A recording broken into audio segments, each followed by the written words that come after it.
सो CBSE students, वापस मैं आज भी साइंस के वीडियो के साथ शुरू करूँगा। कल हम लोग ने न्यूमेरिकल्स देखे थे एंड में। आज इस वीडियो में हम और दो न्यूमेरिकल्स देखेंगे, काफ़ी इम्पॉर्टेंट और कैलकुलेशन वाइज भी काफ़ी बड़े। ओके, तो एग्जाम्पल 12.5 लिखो। Resistance of A metal wire of length 1 meter is 26 ohm at 20 degrees Celsius. If the diameter of wire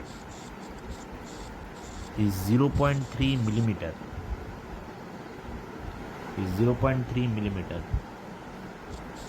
what will be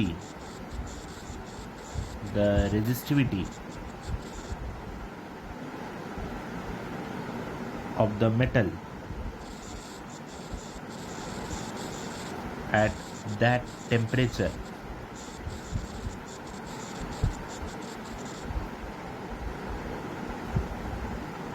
Where? At that temperature. बस इतना। तो देखो क्या दिया हुआ है। Resistance of a metal wire of length 1 metre. तो समझो ये एक वायर है, राइट। इसका रेजिस्टेंस कितना दिया हुआ है देखो तो 26 ओम, और लेंथ कितना दिया हुआ है 1 metre at 20 degree Celsius. If the diameter of the wire is 0.3 millimetre, 0.3 millimetre, right. अब मैं क्या करता हूं, ध्यान से देखो, मिलीमीटर को मीटर में बदल देता हूं। तो 1 मीटर इक्वल्स टू कितना मिलीमीटर होता है 1000 मिलीमीटर। तो 1 मीटर इक्वल्स टू 10⁻³ मिलीमीटर लिख सकता हूं। अब ध्यान रहे, जब भी हमें छोटे से बड़े यूनिट पे लेके जाना है, मतलब मिलीमीटर से मीटर, मीटर बड़ा है, मिलीमीटर से मीटर बड़े पे जाना है, तो इसी पावर को माइनस फॉर्म में लिखोगे 10⁻⁻3। और जब बड़े से छोटा आना है तब क्या लिखोगे, प्लस फॉर्म में लिखोगे। तो हमें मिला 10⁻³ मीटर। अब ये डायमीटर हो गया, तो रेडियस कितना होगा 0.3 बाई 2 इंटू 10⁻³ मीटर। बाई 2 क्यों किया, क्योंकि रेडियस हमेशा डायमीटर का आधा रहता है। तो 0.23 इंटू 10⁻³ मीटर। क्या फाइंड आउट करना है, what will be the resistivity. क्या फाइंड आउट करना है, देखो यहाँ पर रेजिस्टिविटी। रेजिस्टिविटी को किससे रिप्रेजेंट करते हैं हम लोग, रो से, राइट। तो क्या फॉर्मूला था याद है, R equals to rho L by A. तो RA by L equals to rho, correct है। R मतलब रेजिस्टेंस, A मतलब एरिया, और L मतलब लेंथ, करेक्ट। तो देखो, रेजिस्टेंस, एरिया और लेंथ। रेजिस्टेंस का वैल्यू है, एरिया का वैल्यू नहीं है, और लेंथ भी है। अब मैं एरिया कैलकुलेट करता हूं पहले। एरिया, ये शेप देखो कैसा है, सर्कल फॉर्म में है। एरिया ऑफ सर्कल लगा सकता हूं। क्या फॉर्मूला है, πr², बराबर। तो पाई का वैल्यू क्या होता है 3.14, और रेडियस है हमारे पास देखो 0.3 by 2 into 10⁻³ into 0.3 by 2 into 10⁻³, बराबर। तो शुरू करते हैं। 2 1 = 2, बराबर। नेक्स्ट 2 3.14 से डिवाइड करते हैं, 2 1 2, 1.11 5 10 1.57, राइट। अब चलो मल्टीप्लाई करते हैं, ये एक और 2 कट कर देते हैं, 0.3 का 0.15 हो जाएगा, तो 1.57 इंटू 0.3 इंटू 0.15 इंटू 10⁻⁻6 -3 राइट। तो सब नंबर को एक साथ मल्टीप्लाई कर लेते हैं, बाद में पॉइंट पुट करेंगे। तो मल्टीप्लाई करना शुरू करते हैं, देखो 157 इंटू 3, 7 3 ज़ा 21, 5 3 ज़ा 15, 17 471, 471 इंटू 15, ठीक है, पॉइंट बाद में देखूंगा। 5 7 5 ज़ा 35, 23 174 ये बनेगा, 5 6 10 7065, ठीक है। तो 7065 इंटू 10⁻⁻6 राइट है। अब मैं क्या करता हूँ, पॉइंट पुट करता हूँ। पॉइंट पुट करने के लिए क्या करूँगा, ध्यान देखो, ध्यान दो, 2 पॉइंट है यहाँ पर, 2 3 5, 1 2 3 4 5, तो मतलब मैं कर देता हूँ 0.70 इंटू 10⁻⁻6, ये मेरा एरिया निकल गया, राइट। तो अब पुट करते हैं, रो इक्वल्स टू RA/L, रेजिस्टेंस का वैल्यू है हमारे पास, कितना है देखो, 26 इंटू 0.7 इंटू 10⁻⁻6/1, बाई 1 है तो कोई प्रॉब्लम ही नहीं है। 26 और 7 को मल्टीप्लाई करते हैं, 42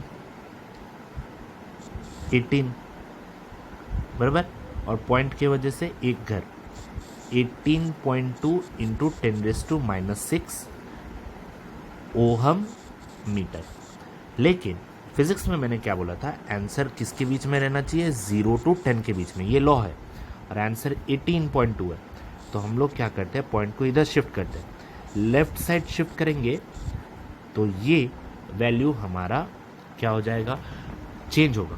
क्या चेंज होगा, देखो 0.18 10 क्या था, -6 था, राइट।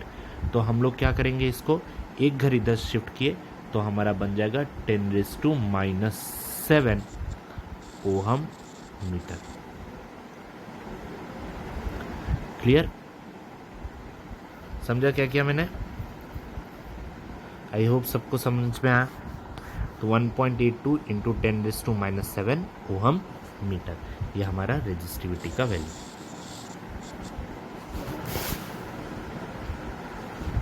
आगे बढ़े, चलो next question, example 12.6, a 4 ohm resistance wire is doubled on it. Calculate the resistance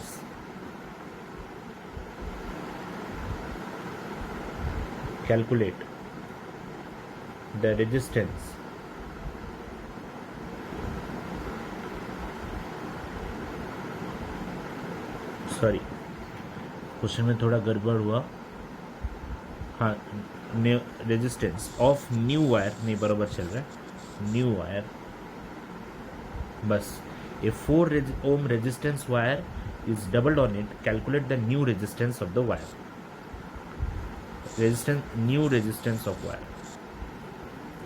okay, sorry वापस बता रहा हूँ, देखो एक वायर ले लिया जिसका रेजिस्टेंस कितना है, 4 ohm है, ठीक है। हमें इसी वायर को हमने डबल कर दिया मतलब इस तरीके से गुण डाल लिया, जैसे कि थ्रेड को तोड़ के डबल कर लेते हैं, वैसे ठीक है। तो अब इसका नया रेजिस्टेंस ढूंढना। क्लियर? फिर से ए 4 ohm resistance wire is doubled on it, इसको एंड टू एंड, इसके एंड से इसके एंड को जोड़ दिया, डबलिंग किया गया। हमें क्या फाइंड आउट करना है? New resistance. ठीक है, तो देखो जब लिखो when wire is doubled length become half, बराबर, लेंथ आधा हो जाएगा, एंड एरिया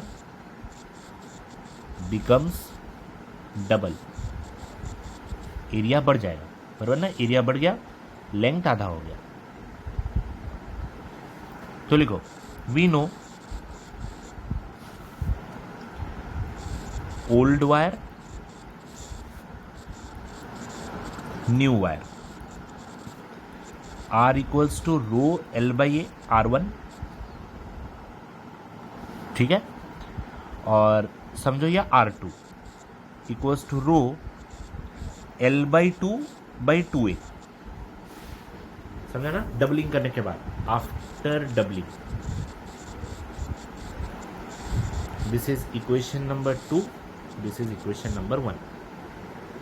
तो therefore divide 2/1 R2/R1 equals to rho L/2/2A whole divided by, इसको डिवाइड करते हैं, ठीक है, बाई रो L/A। तो R2/R1 equals to rho L/2/2A into, ये उलट जाएगा, बनेगा क्या? A row L,